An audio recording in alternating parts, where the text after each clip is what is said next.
Gaano kahalaga ho ba ang pag-handle po natin ng pagkain, no, na dapat malinis? Kayo na po magkwento, ano po ang importansya at kahalagaan po nito?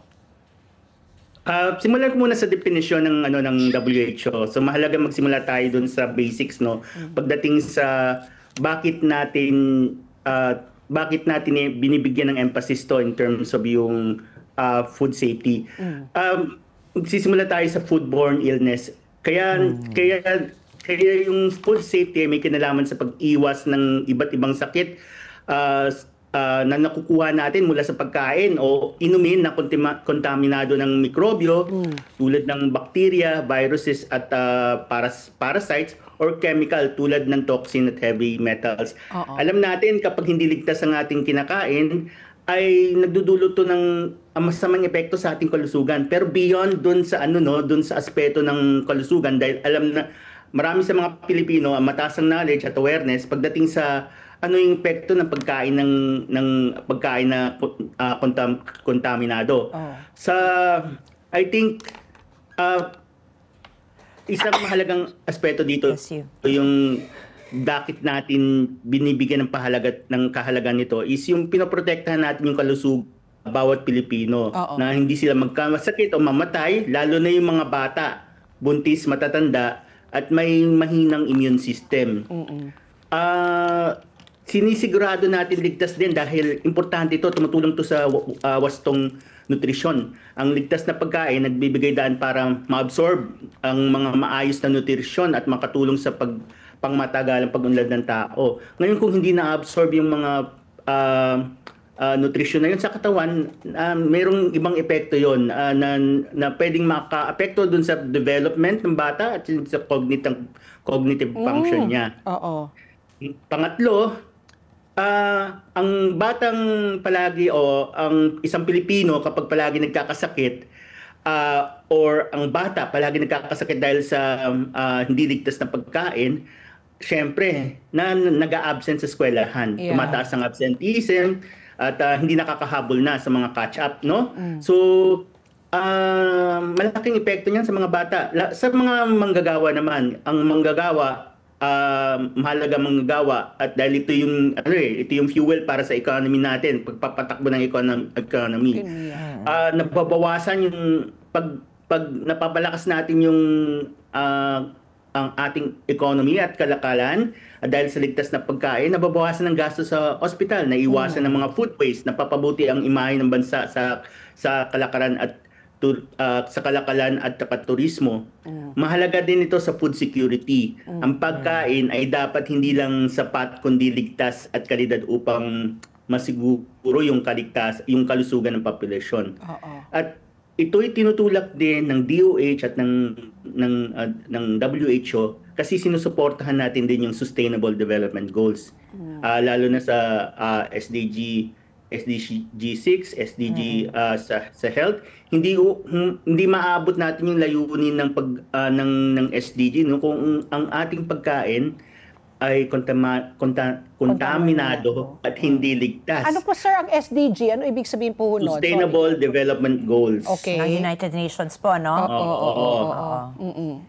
Okay. So, I think yun yung mahalaga, no? Pero may gusto akong idagdag na konting impormasyon para magkaroon ng takot yung mga tao, syempre, at maging aware na bakit ito ay napakahalagang issue sa bawat Pilipino. Alam mo ba na mayroong 600 globally, 600 milyong kataong nagkakasakit bawat taon dahil sa kontaminadong pagkain. 600 billion? Million. But that's global data po, no? Global data to. Meron po ba kayo, for example, data dito sa... May Yes data po ba kayo dito sa atin sa Pilipinas, lalo na po ngayong papalapit may yung holiday season? May pag-aaral na ginawa ang Pilipinas. Doon sa 600 million, kalahati nun, I think nasa around 400,000 ang namamatay bawat taon dahil dito. At 125,000 ang mga doon sa 420 120,000 ay bata na 5 taon pababa. Namamatay. Namamatay dahil sa foodborne illness. Sa Pilipinas, ito yung importanteng impormasyon, sinagawa ito ng Philippine Institute for Development Studies. tinatayang nasa around 8 to 9 million ang kaso ng foodborne illness ang nagaganap bawat taon sa Pilipinas. 8 to 9 million po? dito, Oo. oo, sa Pilipinas to. At 3,000 to 4,000 ang namamatay. So, yun yung dato sa Pilipinas. Opo, ano po ba yung mga pinakakaraniwang mga foodborne illnesses nga? At saka paano po kaya ito karamihan- maiiwasan? Siguro kahit po yung mga top 3 or top 5 na pangkaraniwan na po dito sa Pilipinas. Okay. Karamihan sa mga foodborne illness ay dahil sa waterborne Maruming tubig. Tubig, no? Maruming Oo. tubig, maruming kamay, unhygienic environment. Ibig sabihin ng unhygienic environment, kulang sa sanitasyon, Oo. walang mga kubeta, dumudumi kung saan, hindi nakokontrol yung dumi ng mga hayop. Nagiging dahilan bakit may kinalaman nito dun sa how yung pag-contaminate ng food, no? So, sabihin ko lang na ang mga sakit nito, over 200 ng uri ng sakit na maaaring makuha sa ganun kontaminadong pagkain. Oo. Pero sabihin natin, ito yung mga karaniwang Pinaka-common po. nadadampot, no? Yeah. Isa na dito yung pagtatae, Oo. cholera, dahil sa dumi ng tao, dumi ng hayop, E. coli, no? Pwedeng E. coli. pwede makuha yan at pwede kang magkasakit at pwede kang magkaroon ng diarrhea.